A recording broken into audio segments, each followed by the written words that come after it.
Hello guys അങ്ങനെ വിയറ്റ്നാമിലെ നമ്മുടെ ബ്രേക്ക്ഫാസ്റ്റിനുള്ള time ആയിരിക്കുകയാണ്. പലതരത്തിലുള്ള ഡിഷസ് ഇങ്ങനെ ഒരറ്റം മുതൽ മറ്റേ അറ്റം വരെ നിരത്തി വെച്ചിരിക്കുകയാണ്.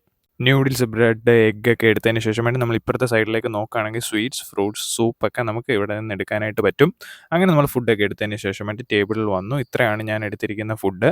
അങ്ങനെ നമ്മൾ ഫുഡൊക്കെ കഴിച്ച് വയറൊക്കെ നിറഞ്ഞതിന് ശേഷമായിട്ട് റൂമിൽ കയറി പിന്നെ നമ്മൾ പുറത്തോട്ട് ഇറങ്ങുന്നത് ഒരു ഉച്ചയൊക്കെ ആയപ്പോഴാണ്. ഒരു 3 മണി 3:30 ആയി പുറത്തിറങ്ങി ഒരു ജ്യൂസ് കുടിക്കാമെന്ന് തീരുമാനിച്ചു. ഓറഞ്ച്, പൈനാപ്പിൾ, ആപ്പിൾ ഈ 3ന്റെയും മിക്സ്ഡ് ഫ്രൂട്ട് ജ്യൂസാണ് ഞാൻ ഓർഡർ ചെയ്തത്.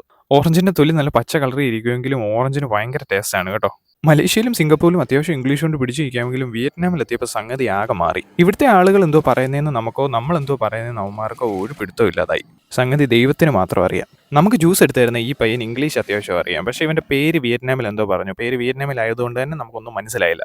2 വട്ടം എടുത്തെടുത്ത് ചോദിച്ചെങ്കിലും നോ വേ. തൽക്കാലം ഇവനെ നമുക്ക് ചോട്ടു എന്ന് വിളിക്കാം. അങ്ങനെ ചോട്ട് നമുക്ക് ഫ്രൂട്ട്സ് ഒക്കെ അരിഞ്ഞ് അതിൻ്റെ ഐസൊക്കെ ഇട്ടിട്ട് നല്ല അടിപൊളി ഒരു ജ്യൂസ് നമുക്ക് ഉണ്ടാക്കി തന്നു. പാഴ്സലാന്ന് വിചാരിച്ചാണ് പുള്ളി പ്ലാസ്റ്റിക് ഒക്കെ ഇട്ട് തന്നത്. പിന്നെ മനസ്സിലായി അവിടെ നിന്ന് കുടിക്കാനാണെന്ന്.